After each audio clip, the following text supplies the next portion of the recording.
Puji Tuhan. Selamat pagi untuk kita semua. Kita yakin Allah yang kita percayai adalah Allah yang baik, amin. Keberadaan kita sampai hari ini semuanya karena anugerah Tuhan. Dan saat pagi hari ini kita akan menyembah Tuhan, kita akan memulaikan ibadah kita. Namun saat ini kita akan berdoa.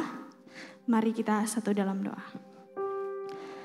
Bapa yang baik, Bapa yang luar biasa dalam kehidupan kami. Terima kasih Tuhan, terima kasih Yesus. Engkau sungguh luar biasa dalam kehidupan kami Tuhan. Karena bukti penyertaan-Mu dalam hidup kami boleh ada sampai hari ini. Saat ini ya Bapa, kami rindu untuk memuji dan memuliakan nama-Mu. Biarlah di tempat ini hanya nama-Mu yang dipermuliakan. Biarlah di hati kami hanyalah Engkau yang bertahta. Kami serahkan jalannya ibadah kami pada pagi hari ini ke dalam tangan-Mu. Permulaan, pertengahan, hingga berakhirnya, biarlah semuanya boleh jadi sesuai dengan kehendak-Mu. Di dalam nama Tuhan Yesus Kristus, kami sudah berdoa dan mengucap syukur kepada-Mu. Haleluya, puji Tuhan. Amin. Haleluya. Kau Allah yang besar Tuhan. Haleluya. Haleluya Yesus Tuhan. Kemegahan Raja dalam kemuliaan, bumi pun bersuka, bumi pun bersuka. Dia datang dalam terang,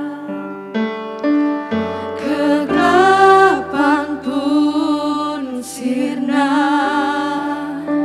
Umatnya bersujud mendengar suaranya. Besar Allahku, besar Allahku, nyanyikan besar Allahku, selamanya besar dan ajaib. Tuhanku besar Allahku, besar Allahku, nyanyikan besar. Engkau besar Tuhan, selamanya besar dan ajaib. Tuhanku, saya undang kita semua bangkit berdiri dan kita nyanyikan pujian ini dari awal. Haleluya. Kemegahan Raja dalam kemuliaan, bumi pun bersuka, bumi pun bersuka. Dia datang dalam terang, kegelapan pun sirna, kegelapan pun sirna. Umatnya bersujud mendengar suaranya. Besar Allahku,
dengan percaya Allah ada di tengah-tengah kita, amin.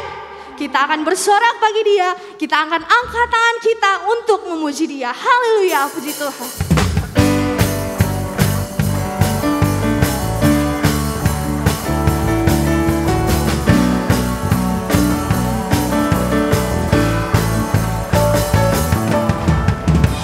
Yesus, Kau kekuatan di hidupku, amin. Takkan gentar langkahku. Kau angkat tanganku di saat ku jatuh. Kaulah sumber kuatku. Lembah yang kelam kan ku lewati, sebab Engkau sertaku. Sebab Engkau sertaku. Haleluya. Dengan imanku ku diselamatkan.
tak dapat hidup tanpa Dia.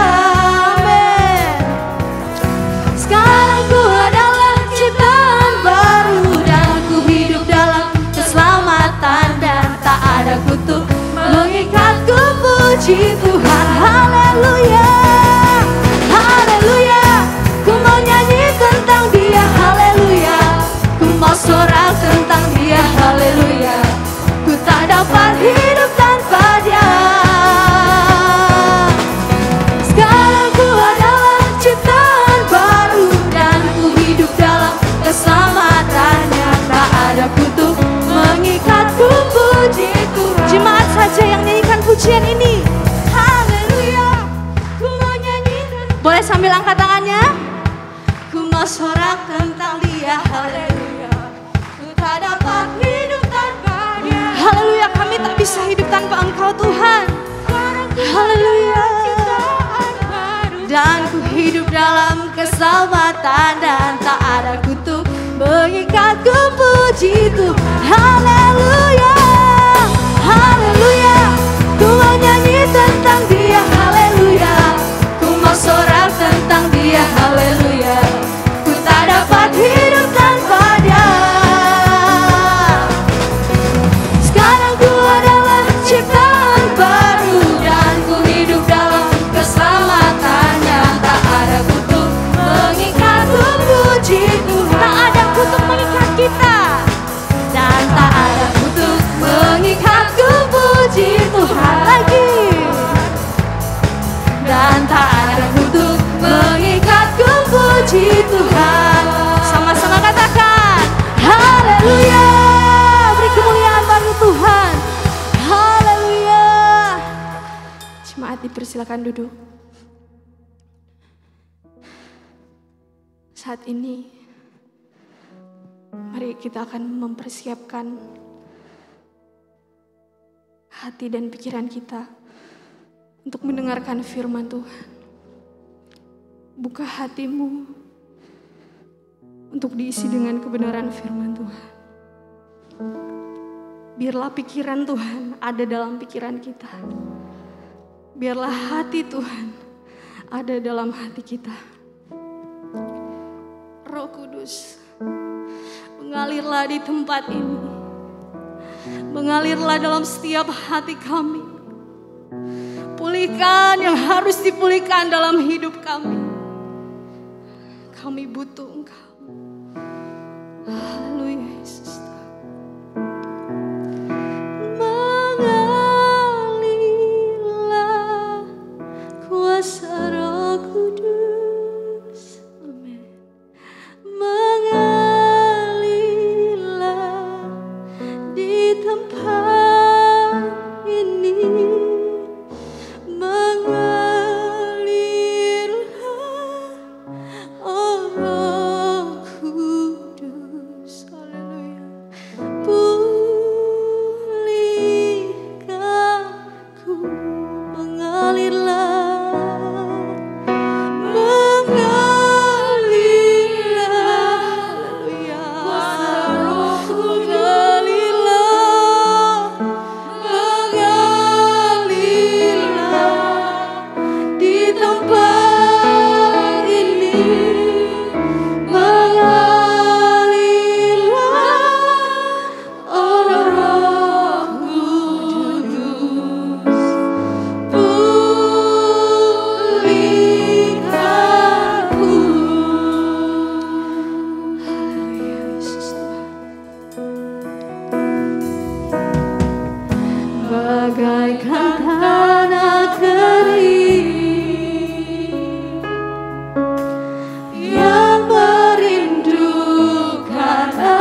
semua bangkit berdiri. Mengalirlah kuasa Roh Kudus, mengalirlah di tempat ini, mengalirlah oh Roh Kudus, pulihkanku. Mari Bapak Ibu, kita nyanyikan pujian ini dari awal dengan penuh kerinduan. Bagaikan anak kering, Kami rindu Engkau Tuhan. yang Kami rindu Engkau ada di tempat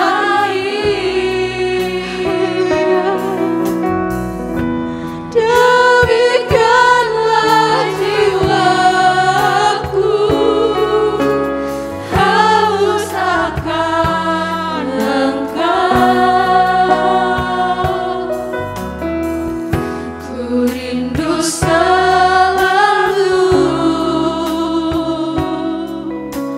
hadirmu di hidupku, memulihkan jiwaku, hapuskan air mataku. Mengalirlah kuasa Roh Kudus, mengalirlah di tempat ini, mengalirlah oh Roh Kudus, pulihkanku. Mengalirlah, mengalirlah kuasa Roh Kudus, mengalirlah di tempat ini, mengalirlah oh Roh Kudus, pulihkanku. Mari kita sembah Tuhan. Haleluya, haleluya. Mengalir, mengalir kuasa-Mu di tempat ini. Kami butuh Roh-Mu Tuhan. Haleluya, haleluya, haleluya. Segala pujian bagi-Mu. Terima kasih Tuhan. Haleluya, haleluya. Bekerjalah ya Roh Kudus, penuhi kami. Haleluya, haleluya, haleluya, haleluya, haleluya, haleluya. Terima kasih Tuhan. Mari kita angkat suara kita menyembah Tuhan, sebab Dia adalah Allah yang layak kita sembah. Haleluya, haleluya Yesus. Haleluya, haleluya, haleluya Yesus. Haleluya. Mari kita sembah Tuhan. Dia ada di tengah-tengah kita. Haleluya Yesus. Haleluya, haleluya. Terpujilah nama-Mu Tuhan. Haleluya. Kami perlu kuasa-Mu Tuhan. Kami perlu Engkau hadir di setiap hidup kami. Haleluya, haleluya, haleluya, haleluya.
dengan hadirat-Mu.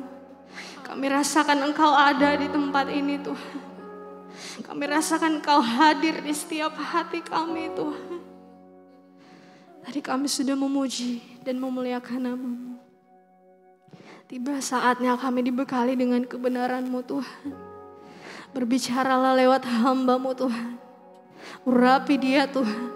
Biar setiap perkataan yang keluar dari mulut bibir hamba-Mu Tuhan, semuanya Tuhan sesuai dengan kehendak-Mu.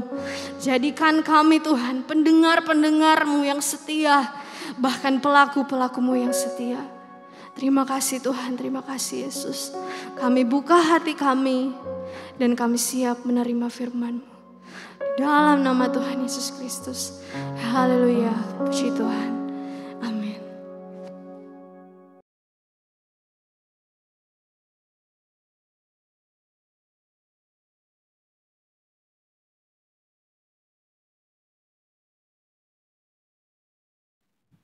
Selamat pagi Bapak Ibu Saudara yang kasih Tuhan. Kita yakin Tuhan ada bersama dengan kita pagi hari ini.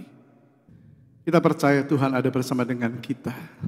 Sebelum kita menyampaikan kebenaran firman, sampaikan kepada saudara bahwa Bapak Pendeta MD Wakare yang dulu menjadi Ketua Umum Gereja Pantekosta di Indonesia, gereja kita, yang meresmikan gereja kita pada tahun 2016 12 Januari, kemarin dulu telah dipanggil oleh Tuhan. Kita tentu akan berdoa, doakan keluarganya, istri dan anak-anak menantu supaya diberikan kekuatan oleh Tuhan. Kita percaya Tuhan ada bersama dengan kita pagi hari ini, amin. Haleluya. Segala hormat, syukur, kemuliaan hanya bagi Tuhan kita Yesus Kristus. Dia Tuhan segala Tuhan, Dia Raja segala Raja, dan Dia pasti datang kedua kali menjemput saudara dan saya dan setiap orang yang terus mau menjadi pelaku firman-Nya. Tema khotbah hari ini 26 Juni 2022, kesempatan itu sekarang.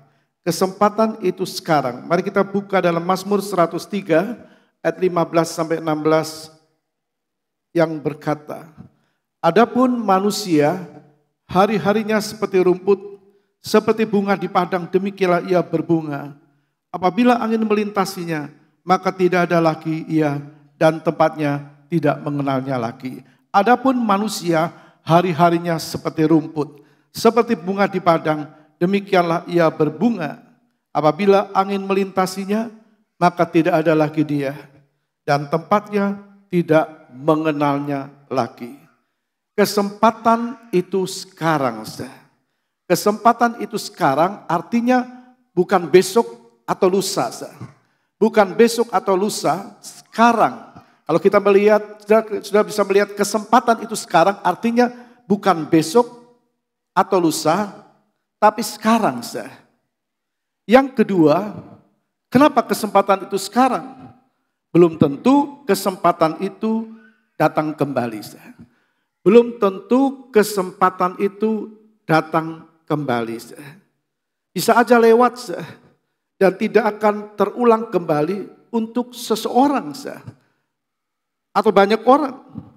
Jadi siapapun jika tidak mau mempergunakan, siapapun jika tidak mau mempergunakan kesempatan yang ada, maka belum tentu ia menemukan kesempatan yang sama.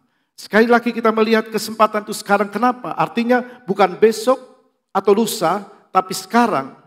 Dan kedua, belum tentu kesempatan itu datang lagi. Karena itu pergunakan kesempatan yang ada selagi kita masih bisa menemukan kesempatan yang Tuhan berikan atas kita. Jadi hidup ini adalah kesempatan. Hidup ini adalah kesempatan. Nah, kita bertanya kenapa kesempatan itu harus sekarang dan bukan besok. Kita tidak tahu kesempatan itu kapan ada pada kita lagi. Mungkin ada, mungkin tidak. Mengapa belum tentu ada? Yang pertama, karena itu otoritasnya Tuhan. Karena Tuhan yang pegang kendali. Itu haknya Tuhan.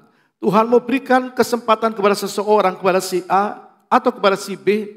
Itu terserah Tuhan, kehendak Tuhan, haknya Tuhan, otoritasnya Tuhan. Jadi saudara kita bisa melihat kenapa belum tentu ada kesempatan itu. Karena yang pertama itu otoritasnya Tuhan. Saudara. Yang kedua, karena kita tidak tahu kapan kita selesai di dunia ini. Yang kedua, karena kita tidak tahu kapan kita selesai di dunia ini. Kapan seseorang dipanggil Tuhan, kapan dia meninggal. Jangan sampai orang diberi kesempatan oleh Tuhan, tapi dia tidak mau kerjakan kesempatan, sampai akhirnya tidak ada lagi kesempatan untuk dia. Karena apa? Karena dia sudah dipanggil oleh Tuhan. Yang ketiga, karena hidup ini tidak kekal. Karena hidup di dunia ini tidak kekal. Kalau yang pertama itu otoritasnya Tuhan, hak-haknya Tuhan. Yang kedua tidak tahu kapan seseorang dipanggil Tuhan. Yang ketiga hidup di dunia ini tidak kekal. Sementara.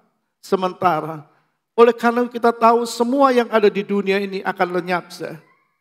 Tapi apa yang kita lakukan, perbuatan-perbuatan kita itu akan menyertai kita. Waktu seseorang dipanggil oleh Tuhan. Hidup ini tidak kekal. Carilah yang kekal. Dalam Mazmur 103 tadi dikatakan, hari-harinya seperti rumput.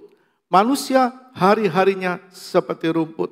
Seperti bunga, ada waktunya tumbuh, ada waktunya berbunga, tapi ada waktunya layu atau gugur. Artinya meninggal dunia. Manusia seperti rumput, seperti bunga, ada waktunya tumbuh, ada waktunya berbunga, tapi ada waktunya layu. Karena angin, karena faktor usia, karena penyakit dan sebagainya. Jadi sepanjang-panjangnya usia, tetap manusia pasti mati. Ada yang baru meninggal setelah usia 70, 80, 90, 100, bahkan 100 lebih. Tapi ada yang belum sampai 50. Bahkan ada yang lebih sebelum 40 dan seterusnya. Jadi ada hari-hari di mana Tuhan berkata manusia seperti rumput. Jadi sepanjang-panjangnya usia manusia tetap akan mati. Sekaya-kayanya manusia, sepandai-pandainya manusia, sekuat-kuatnya manusia, setampan-tampannya manusia, secantik-cantiknya manusia, tetap satu kali akan mati. Karena itu, mari pergunakan kesempatan itu. Amin. Mari pergunakan kesempatan itu. Maksudnya sekarang jangan tunda. Jangan tunda. Jangan tunda apa yang Tuhan sudah suruh kita lakukan sesuatu. Kenapa? Jangan menyamakan kesempatan kita dengan kesempatan orang lain. Belum tentu kesempatan untuk kita, kesempatan untuk orang lain. Belum tentu kesempatan orang lain untuk kesempatan kita. Jadi jangan samakan kesempatan kita dengan orang lain lalu kita berkata, nanti. Jadi kita mengerti kesempatan itu Tuhan berikan pada setiap orang. Mari kita lihat dua contoh. Perhatikan orang-orang yang mempergunakan kesempatan yang baik. Yang pertama Kaleb. Dalam Bilangan 13. Coba kita membuka Bilangan pasal 13 ayat 1 sampai 2a. Tuhan berfirman kepada Musa, suruhlah beberapa orang mengintai tanah Kanaan yang akan kuberikan kepada orang Israel. Sekali lagi, Tuhan berfirman kepada Musa, suruhlah beberapa orang mengintai tanah Kanaan yang akan kuberikan kepada orang Israel. Kalau kita melihat siapa yang diutus, dalam ayat 6, dari suku Yehuda, muncullah Kaleb bin Yefune. Jadi dia punya orang tua Yefune, dia disebut Kaleb anak Yefune. Musa utus Kaleb mengintai tanah Kanaan. Tepatnya Tuhan menyuruh Musa memilih seorang yang bernama Kaleb. Jadi Tuhan yang utus Kaleb melalui Musa. Berarti setiap kita ada dalam rencana Tuhan. Apakah waktu seseorang mendengar firman Tuhan? Apakah seseorang waktu membaca firman Tuhan? Apakah seseorang waktu memuji Tuhan? Kalau seseorang mendengar firman Tuhan yang disampaikan hamba Tuhan. Sebagaimana Musa diutus Tuhan untuk mengutus Kaleb. Setiap kita kembali lagi ada dalam rencana Tuhan. Waktu seseorang terima Yesus sebagai Tuhan dan Juru Selamat sebagai miliknya. dia masuk dalam rencananya. Kita tadi kenal nama Kaleb, bukan Kaleb bin Yefune atau Kaleb anak Yefune suku Yehuda. Kalau dia anak dari keluarga Yefune, pasti dia punya keluarga. Pasti dia punya kepentingan keluarganya, jasmaninya. Tapi kita melihat Tuhan utus Kaleb. Tuhan utus Kaleb melalui Musa. Sekali lagi Tuhan yang mengutus. Nah kalau Tuhan yang mengutus pasti Tuhan punya rencana. Tuhan juga punya rencana atas kita saat kita percaya Kristus. Kita masuk dalam rencana Tuhan. Apa yang Kaleb lakukan dengan kesempatan yang Tuhan beri? Apa yang Kaleb lakukan? Ayat 30 bilangan 13 berkata begini. Kemudian Kaleb mencoba menenteramkan hati bangsa itu di hadapan Musa, katanya, tidak, kita akan maju menduduki negeri itu sebab kita pasti akan mengalahkannya. Kaleb membawa orang-orang semangat, yakin kita pasti masuk tanah perjanjian, kita pasti masuk tanah Kanaan, bisa bicara sorga, pasti kita selamat. Jangan mundur, jangan takut, jangan bimbang. Itu yang diucapkan Kaleb. Kaleb mencoba menenteramkan hati bangsa itu. Bangsa itu sedang diliputi dengan kegelisahan. Tapi Kaleb bertindak tepat waktu. Saat orang alami ketakutan, ada orang yang takut masa depannya, takut pekerjaannya, atau takut melangkah. Ada orang yang ragu-ragu dengan apa yang dia jalani. Itu bagaikan mereka sedang berada di persimpangan jalan. Dan itulah saatnya kalau Tuhan perlihatkan. Seperti Kaleb diperlihatkan keadaan bangsa Israel yang alami ketakutan. Disitulah Kaleb tampil menenteramkan hati bangsa Israel. Kalau Tuhan perlihatkan kepada kita. Orang-orang yang ada di persimpangan jalan. Itulah saatnya kita tampil sebagai alatnya Tuhan. Amin. Itulah waktunya kita tampil sebagai alatnya Tuhan. Kembali kita lihat seperti orang Israel ketakutan waktu mau masuk tanah Kanaan. Ada penduduk-penduduk yang seperti raksasa yang begitu besar, kuat dan sebagainya. Ketakutan sedang ada di depan bangsa Israel. Mungkin ada orang-orang yang alami ketakutan. Ketakutan pada saat ini. Kembali pandemi menggeliat. Tapi jangan berkata seperti 10 pengintai yang berkata begini dalam ayat 31. Tetapi orang-orang yang pergi ke sana bersama dia berkata, kita tidak dapat maju menyerang bangsa itu karena mereka lebih kuat daripada kita. Karena mereka lebih kuat daripada kita. Itu ucapan 10 pengintai. Ada 12 pengintai. Yang satu adalah Yosua dan Kaleb. Kita bicara tentang Kaleb. Tapi ada 10 pengintai yang juga alami ketakutan.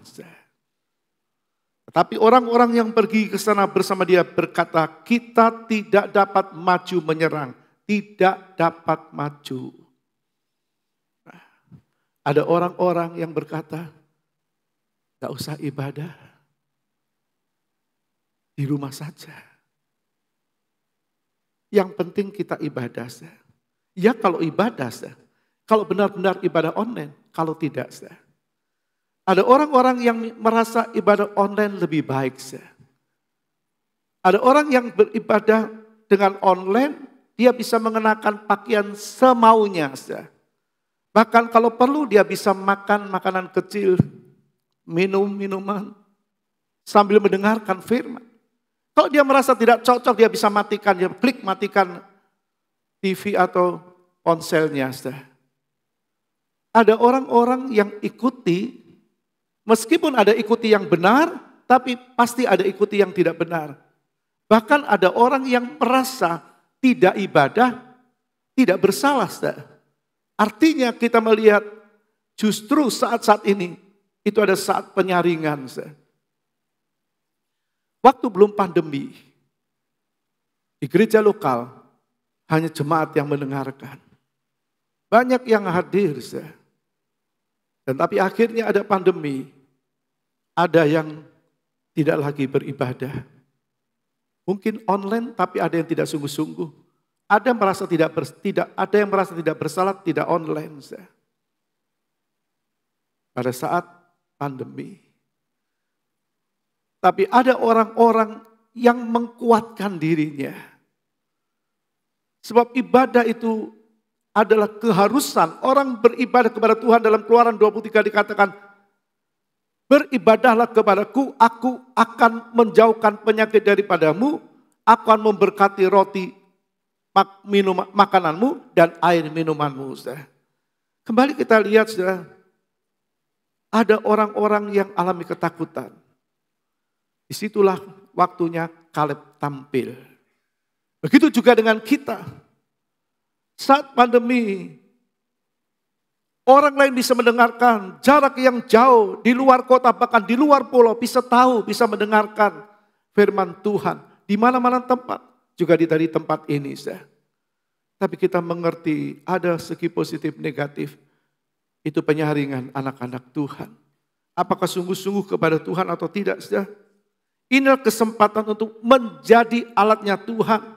Untuk mengingatkan keluarga, mungkin ada keluarga kita yang malas ibadah, onsite tidak, online tidak. Atau mungkin ada di keluarga kita yang online tapi sekedar online saja. Itu tugas kita, kesempatan untuk kita bawa mereka kembali kepada cinta yang mula-mula. Kasih yang mula-mula kepada Tuhan saja. Kaleb punya keluarga, dia punya tanggung jawab.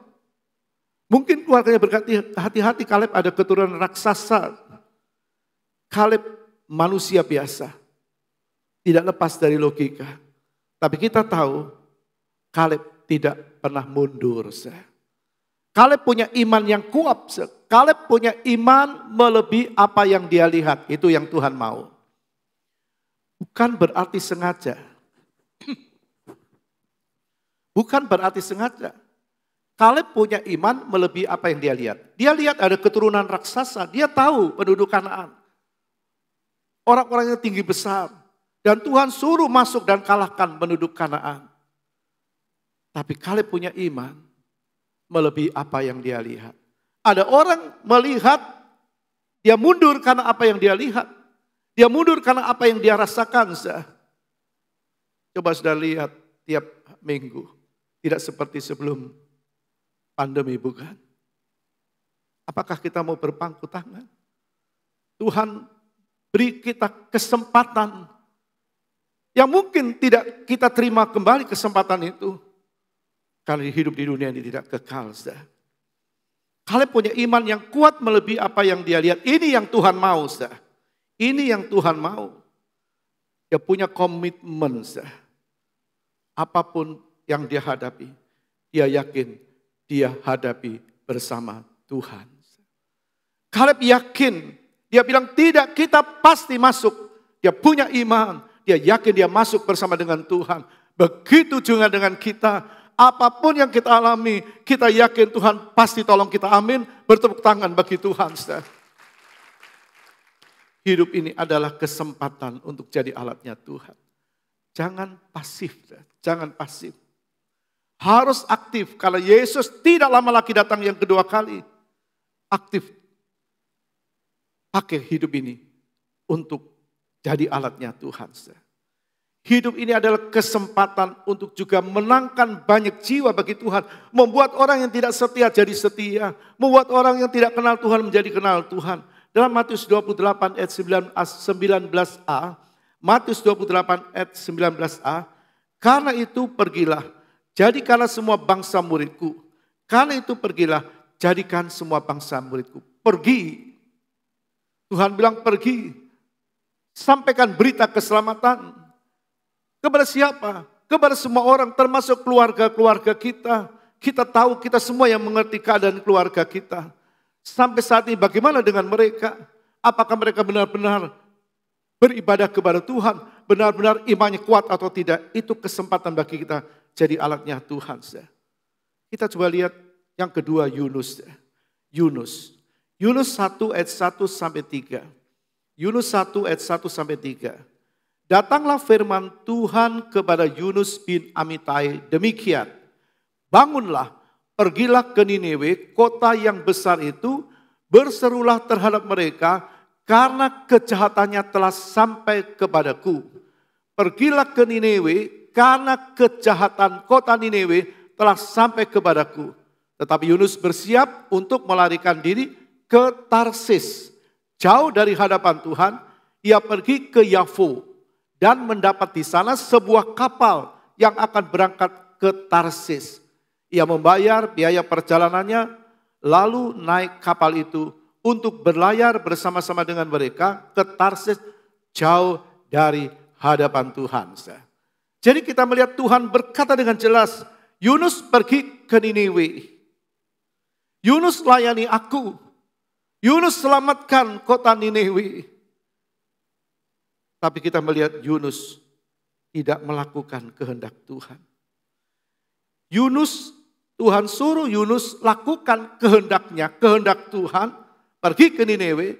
Tapi firman Tuhan ceritakan, ia pergi ke Tarsis. Dia melakukan kehendak dirinya sendiri. Ada orang-orang seperti Yunus, Tuhan suruh pergi, Tuhan suruh jadi alatnya Tuhan. Pasti Tuhan beri kemampuan. Tuhan suruh seseorang, pasti Tuhan lengkapi dengan apa yang dia katakan. Begitu juga dengan Yunus. Yunus dilengkapi. Yunus bisa sampaikan firman Tuhan. Ada orang yang dilengkapi dengan firman, ada orang yang dilengkapi dengan kekuatan, ada orang yang dilengkapi dengan talenta, ada orang yang dilengkapi dengan harta. Tuhan bilang pergi. Tuhan suruh Yunus pergi ke Niniwe. Yunus diberkati. Sebab dia lari ke Tarsis. Dia mendapat di sana sebuah kapal yang berangkat ke Tarsis dan dia membayar biaya perjalanannya. Jadi dia punya uang, dia punya berkat, dia bayar kapal, dia bayar tiket kapal dan dia berlayar jauh dari hadapan Tuhan. Tuhan suruh Yunus melayani Tuhan, tapi dia layani diri sendiri. Kenapa disebut layani diri sendiri? Sebab dia pergi ke Tarsis, dia menyenangkan dagingnya, dia pergi. Jangan sampai kita lakukan kehendak kita dan bukan kehendak Tuhan, maka dampaknya itu berat, menyakitkan baik bagi tubuh maupun jiwa. Kita lihat tadi contoh yang kedua tentang Yunus, dia pergi ke Tarsis. Tidak mau pergi ke Niniwe. Yunus lakukan maunya sendiri dan bukan maunya Tuhan. Nah, kalau Tuhan kirim ikan besar, sekali lagi. Kalau Tuhan kirim ikan besar untuk menelan Yunus, bukan mematikan Yunus. Itu berarti Tuhan berkemurahan. Kadang-kadang Tuhan izinkan seperti tanda kutip ikan yang besar. Dan Yunus pasti tidak nyaman dalam perut ikan. Pasti orang-orang juga alami yang ketidaknyamanan. Kalau Tuhan kirim ikan besar menelan Yunus, bukan Tuhan kejam, bukan. Tapi ini bentuk kepedulian Tuhan kepada Yunus. Sekali lagi cara Tuhan itu tidak menyenangkan bagi tubuh.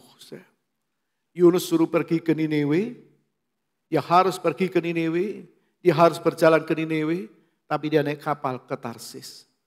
Dia menyenangkan dagingnya daripada melakukan kehendak Tuhan. Maka cara Tuhan kita melihat Tuhan menghajar Yunus, tubuhnya dia ada di dalam perut ikan. Kita melihat tidak enak kan berada dalam perut ikan, kadang bau ikan mentah saja orang tidak tahan. Tapi kita bisa bayangkan dia berada di dalam perut ikan. Nah, cara Tuhan menyadarkan Yunus, cara Tuhan ya dengan menghajar tubuhnya. Menghajar tubuhnya. Kenapa? Karena tubuhnya dipakai untuk kepentingan dagingnya. Kita bisa menangkap apa yang Tuhan mau pagi hari ini. Yunus menyenangkan dagingnya, dia pergi ke Tarsis. Maka Tuhan menghajar Yunus tubuhnya. Dia masuk dalam perut ikan. Karena tubuhnya lah yang dipakai untuk kepentingan dagingnya. Yunus pergi ke Tarsis karena dia punya kehendak, dia punya jiwa. Jiwanya pikiran, kehendak, kemauan itu jiwa. Maka Tuhan juga menghajar Yunus dengan jiwanya. Yunus pasal 2 ayat 5a. Yunus pasal 2 ayat 5a. Segala air telah mengepung aku, mengancam nyawaku. Samudra raya merangkum aku, lumut lautan membelit kepalaku. Di dasar gunung-gunung aku tenggelam ke dasar bumi. Pintunya terpalang di belakangku untuk selama-lamanya. Siapa yang berkata begini? Yunus. Kenapa Yunus bisa berkata? Karena punya jiwa, punya pikiran, perasaan, kehendak, kemauan. Dia punya pikiran, maka dia berkata, aku tenggelam ke dasar laut, pintunya terpalang di belakangku untuk selama-lamanya. Ayat 7 kita baca. Ketika jiwaku letih lesu di dalam aku, teringatlah aku kepada Tuhan. Dan sampailah doaku kepadamu ke dalam bait-Mu yang kudus. Jadi kita melihat Yunus, dia berdoa di dalam perut ikan. Pasti dia juga alami, dia rasa pening, dia alami sesuatu karena dia ada di dalam perut ikan. Sampai dia merasa jiwanya, dia berkata, aku tenggelam ke dasar bumi. Jiwanya, Tuhan kembali mau pulihkan jiwanya. Supaya jiwanya tidak bawa tubuhnya untuk pergi ke Tarsis. Tuhan mau pergi ke Niniwe. Kadang Tuhan juga caranya demikian. Orang yang tidak tahu memberikan hidup melayani Tuhan, menjadi alatnya Tuhan. Menjadi alat Tuhan itu bukan harus menjadi pendeta. Semua orang. Tapi orang yang tidak mau bisa alami seperti Yunus. Ini firman Tuhan. Letih lesu jiwanya Yunus. Maka dia teringat kepada Tuhan. Kembali Tuhan ajar untuk Yunus kembali. Kalau dia dalam perut ikan dan berkata, aku tenggelam. Itu pasti jiwanya merana. Orang yang tidak mau jadi alatnya Tuhan, dia tidak rasa damai, tidak rasa sejahtera dan sebagainya. Yunus ada 3 hari dalam perut ikan, bagaimana 1 jam saja pasti orang tidak bisa. Pasti pening, pikirannya kacau. Ini 3 hari, 3 hari. Tapi itu cara Tuhan menghajar Yunus, supaya Yunus sadar, dia menghajar jiwanya. Untung Yunus sadar. Untung Yunus sadar dan untung dia punya kesempatan kembali untuk pergi ke Niniwe. Bukankah itu kemurahan Tuhan? Kadang kita juga seperti Yunus. Pertama kita tidak mau melakukan apa yang Tuhan suruh. Tuhan beri kesempatan yang kedua.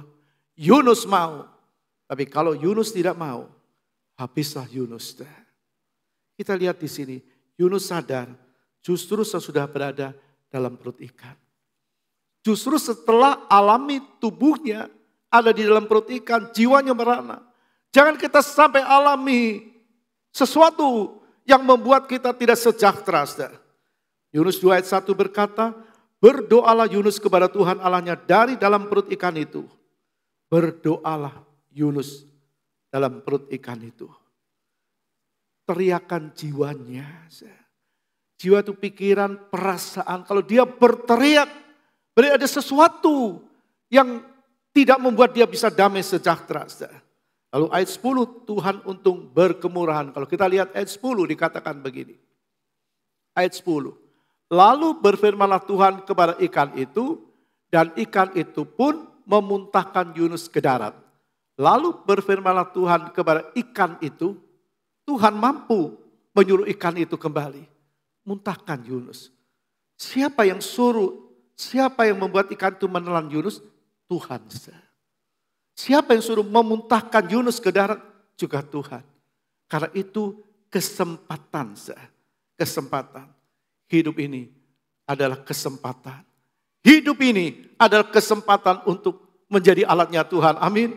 Hidup ini ada kesempatan untuk berbuat baik. Dalam Yesaya 1 ayat 16b dan 17a dikatakan begini. Berhentilah berbuat jahat, belajarlah berbuat baik. Berhentilah berbuat jahat, belajarlah berbuat baik. Jadi untuk berbuat baik orang harus belajar.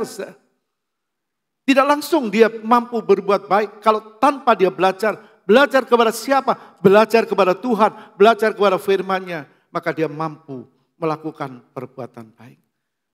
Dan membuang perbuatan jahat. Jadi perbuatan jahat itu dosa. Perbuatan baiklah memuliakan Tuhan. Matius 5 ayat 16. Matius 5 ayat 16.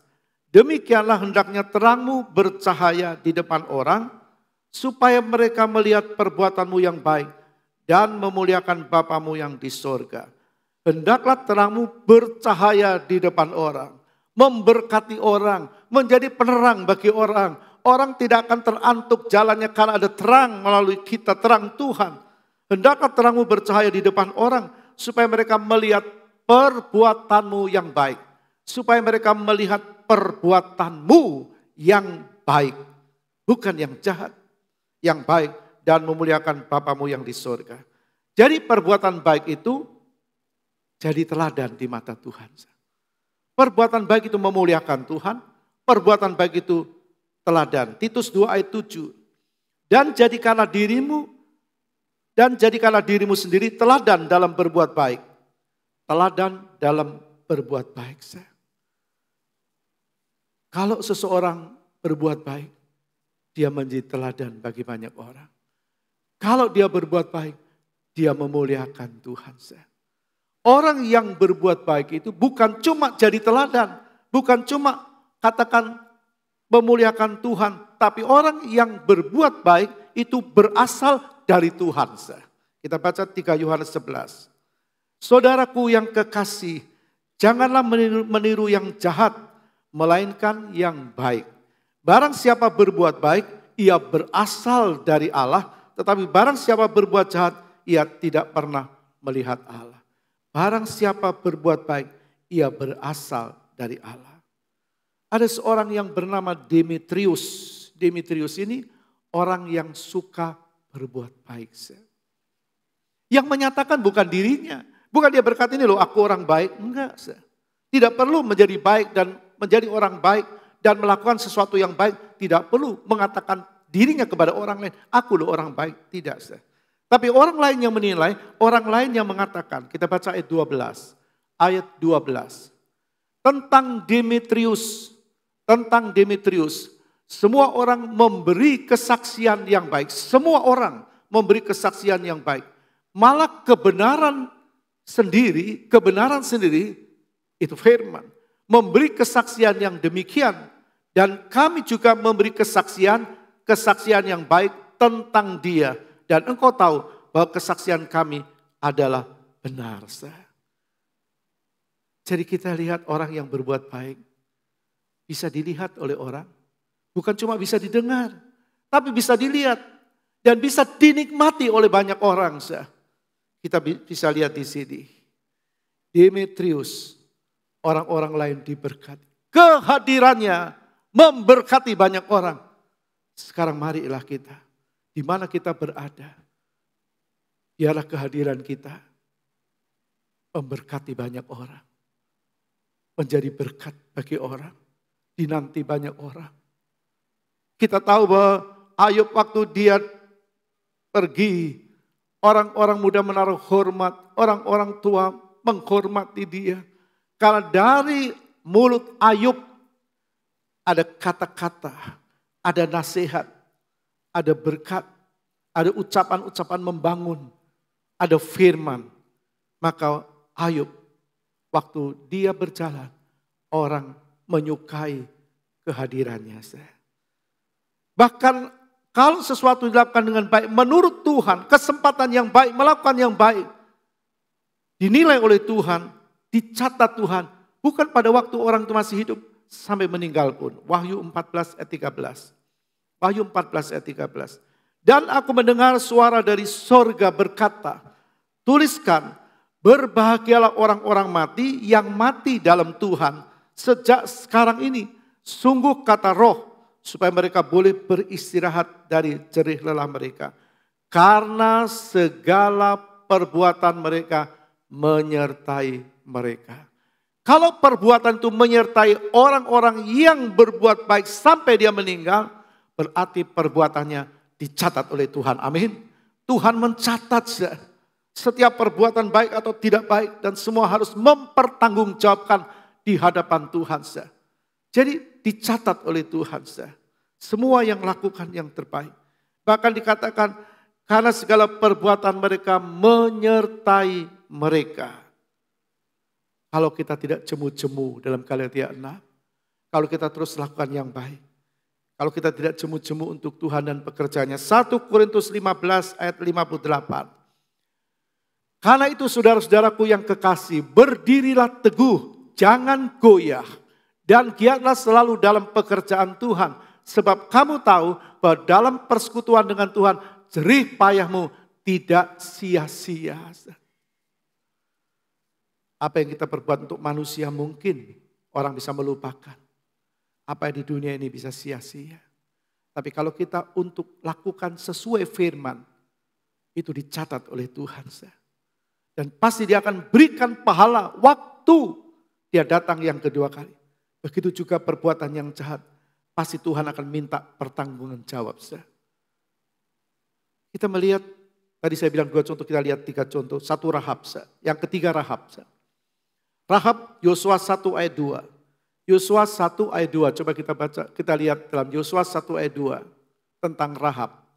Hambaku Musa telah mati, sebab bersiaplah sekarang, seberangilah sungai Yordan itu, engkau dan seluruh bangsa ini menuju negeri yang akan kuberikan kepada mereka, kepada orang Israel. Hambaku Musa telah mati, sebab itu bersiaplah sekarang, seberangilah sungai Yordan ini, engkau dan seluruh bangsa ini menuju negeri yang akan kuberikan kepadamu, kepada orang Israel itu.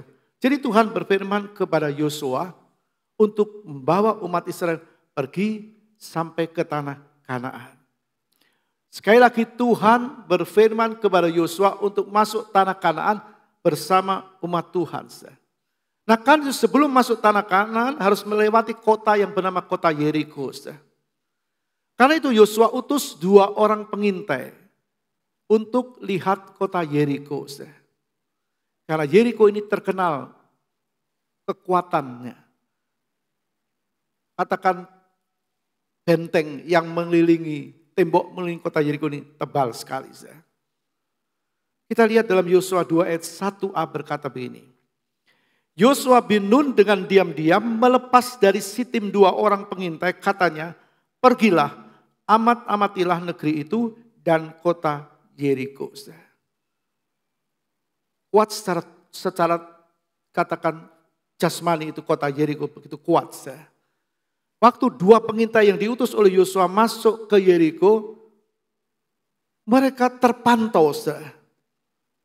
Tapi mereka ditolong oleh Rahab. Rahab ini adalah wanita tunasusila. Tapi dia menolong 2 orang ini dengan maksud tulus dan takut sama Tuhan. Ayat 4a. Tetapi perempuan itu telah membawa dan menyembunyikan kedua orang itu. Disembunyikan. Kenapa disembunyikan? Kemudian kita lihat ayat 6.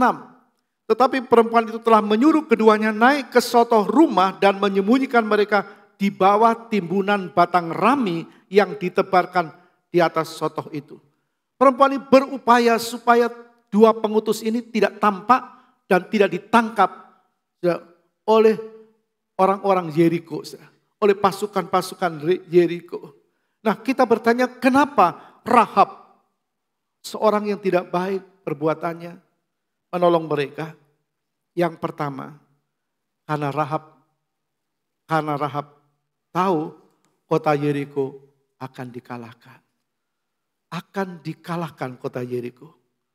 Dia ada di kota Yeriko, dia mengandalkan kehidupan dengan melakukan yang tidak baik di kota Yeriko. Sekarang dia tahu, aku tidak bisa andalkan kota Yeriko. Kita mau andalkan siapa kecuali Tuhan. Jangan andalkan kekuatan, jangan andalkan masa muda, jangan merasa mampu, merasa kuat dan sebagainya. Ayat 9 kita baca. Ayat 9. Dan berkata kepada orang-orang itu, aku tahu bahwa Tuhan telah memberikan negeri ini kepada kamu, dan bahwa kengerian terhadap kamu telah menghinggapi kami dan segala penduduk negeri ini gemetar menghadapi kamu. Rahab mendengar, negeri ini pasti kalah oleh orang-orang Israel di mana ada Tuhan. Dan dia takut, dia berubah. Dulu sandarannya Yeriko, orang-orang Yeriko, kekayaan Yeriko. Tapi waktu dia sadar ada Tuhan yang besar, maka dia tidak lagi sandar kepada Yeriko. Kalau orang bisa mengerti firman Allah, dia tidak akan sandar kepada manusia. Dia tidak akan sandar kepada hal-hal yang menyenangkan tubuh ini. Kalau orang tahu, sadar dunia akan lenyap, pasti dia lakukan yang baik. Kenapa Rahab menolong? Yang kedua, karena Rahab tahu siapa Allah Israel. Yang pertama dia tahu kalau Yeriko akan dikalahkan, kota Yeriko. Yang kedua ini, karena Rahab tahu siapa Allah Israel. Ayat 10 dan 11. Ayat 10 dan 11. Sebab kami mendengar bahwa Tuhan telah mengeringkan air laut Tiberio di depan kamu. Kami mendengar. Dan ketika kamu berjalan keluar dari Mesir, dan apa yang kamu lakukan kepada kedua raja orang Amori yang di seberang sungai Yordan itu, yakni kepada Sihon dan Og, yang telah kamu tumpas.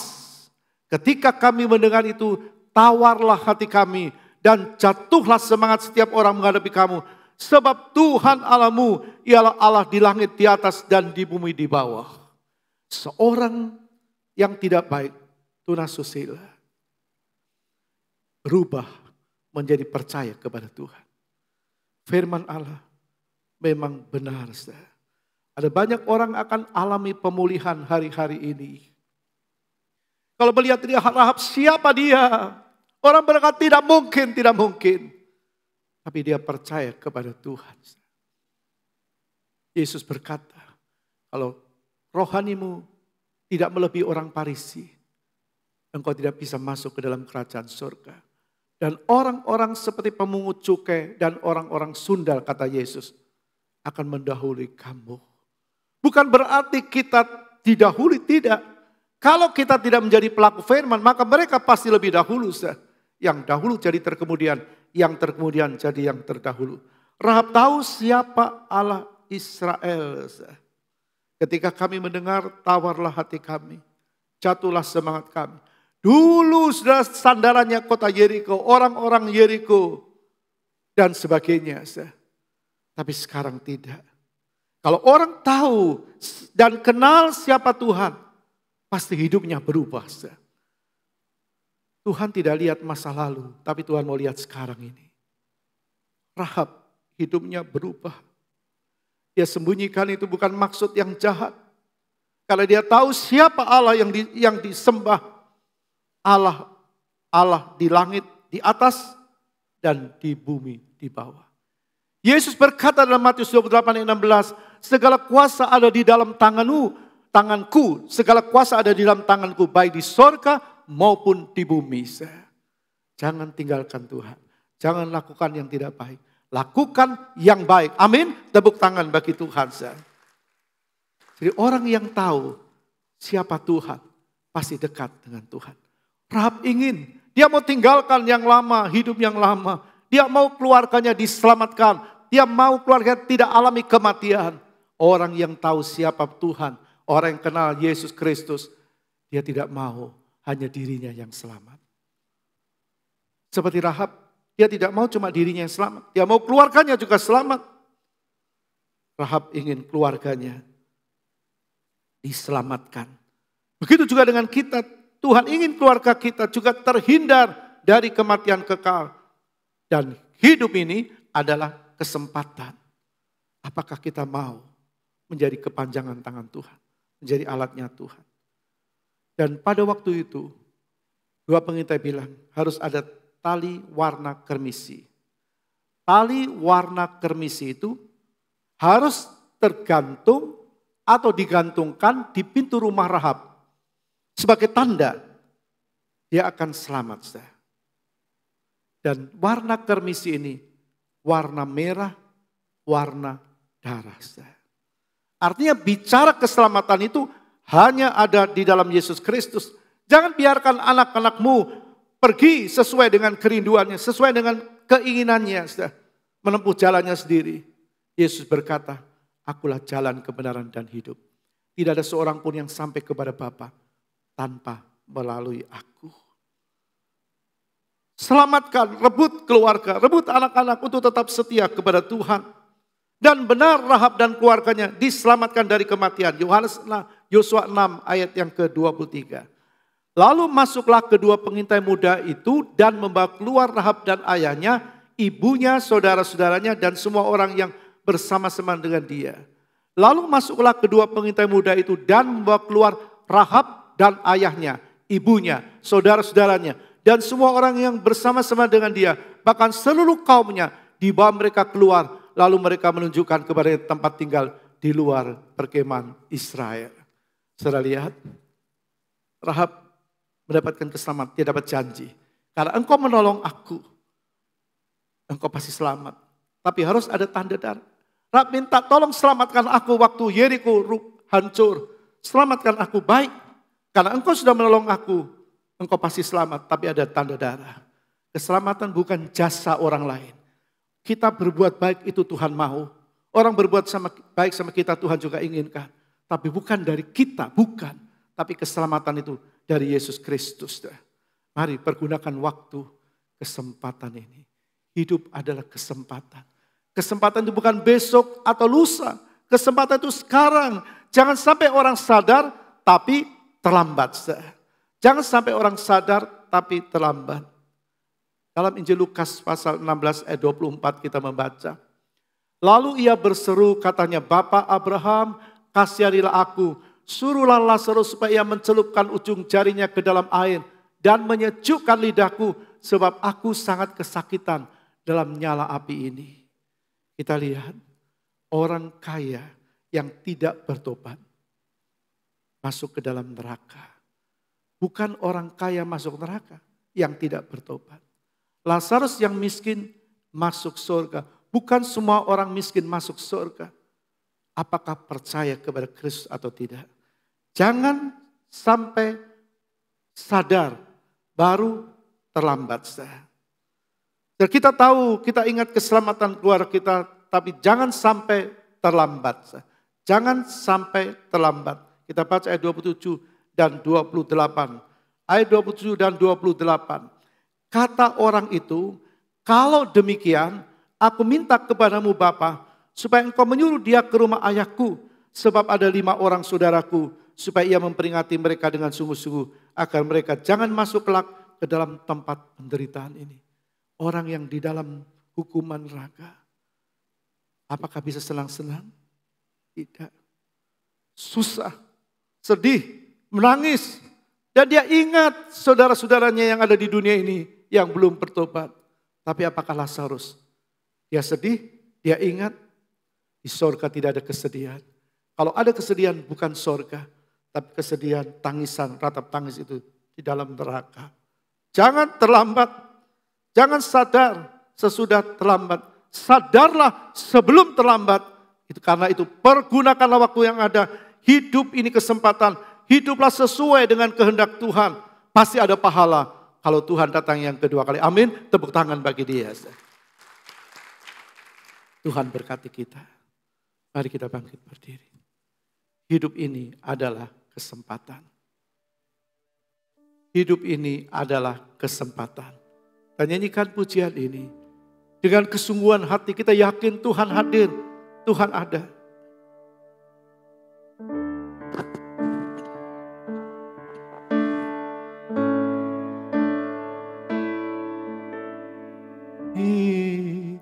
Adalah kesempatan hidup ini untuk melayani Tuhan. Jangan sia-siakan waktu yang Tuhan beri. Hidup ini hanya sementara. Kembali katakan hidup ini. Hidup ini adalah kesempatan. Hidup ini untuk melayani Tuhan. Jangan sia-siakan waktu. Hidup ini harus jadi berkat. Ini harus jadi berkat. Oh Tuhan, pakai hidupku. Oh Tuhan, pakailah hidupku. Menjadi permohonan kita di hadapan Tuhan. Aku masih kuat bila saatnya nanti ku tak berdaya lagi hidup ini. Mari dengan kesungguhan hati, dengan iman, kita ada di hadapan Tuhan, katakan, oh Tuhan, pakailah hidup. Pakai aku Tuhan, pakai aku. Kesempatan itu sekarang, bukan besok atau lusa. Kesempatan itu belum tentu terulang kembali. Kesempatan kita tidak sama dengan kesempatan orang lain.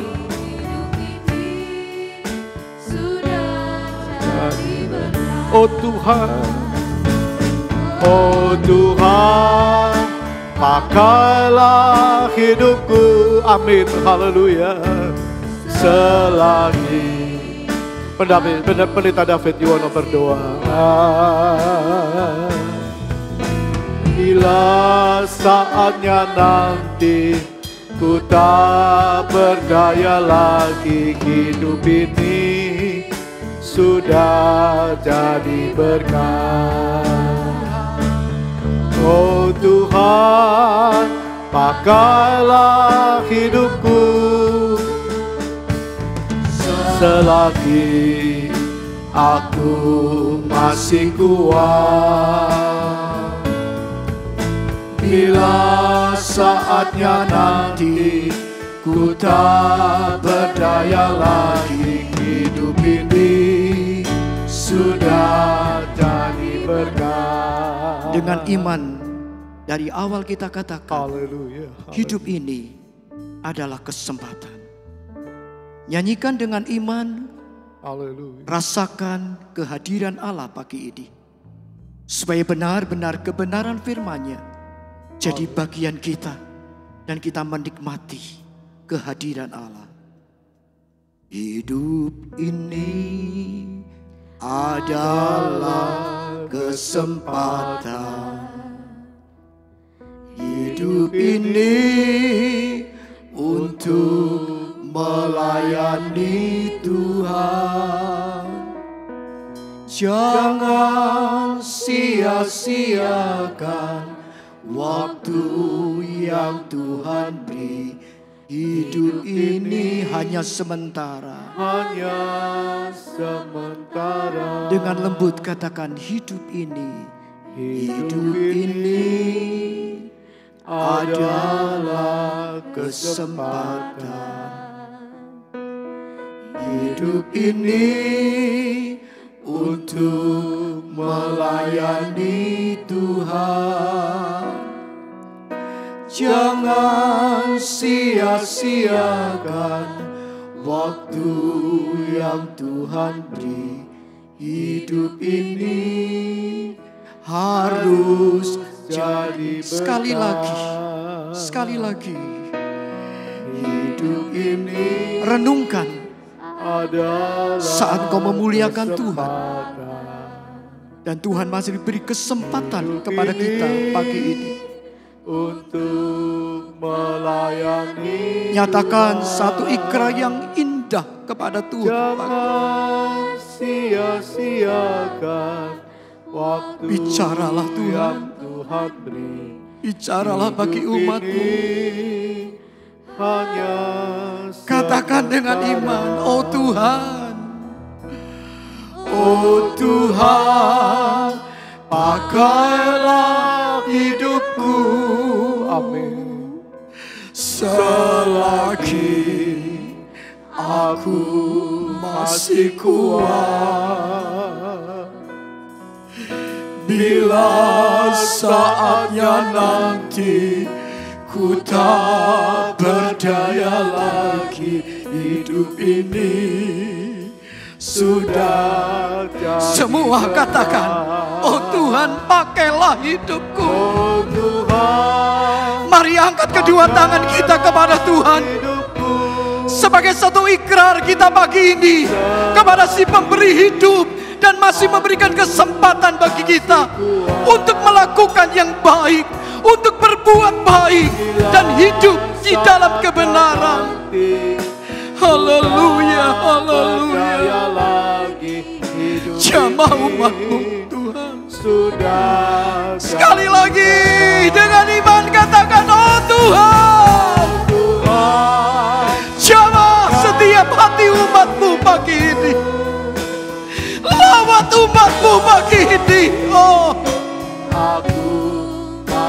Roh Kudus, Engkau berhembus pagi ini. bila saatnya nanti ku tak berdaya lagi hidup ini. Sekali lagi, semua katakan dengan iman, oh Tuhan pakailah hidupku. Tuhan, pakai selagi aku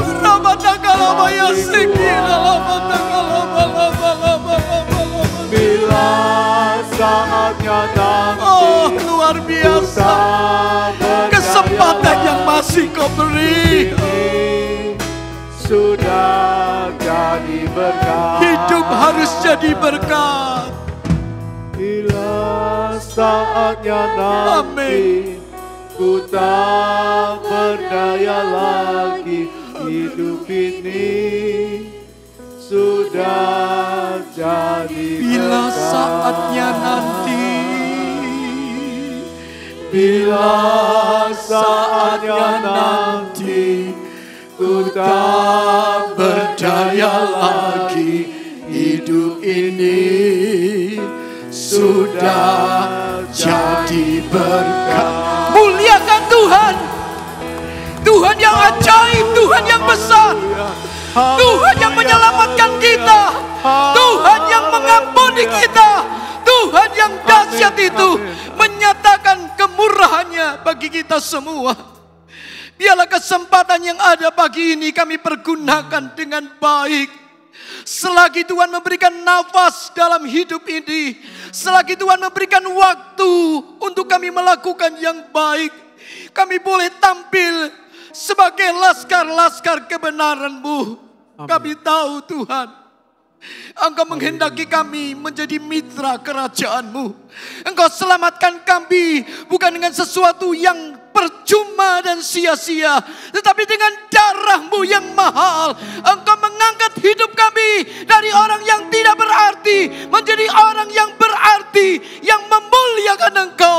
Biarlah kesempatan yang masih Tuhan beri, kami sadar apa yang kami bisa kami lakukan.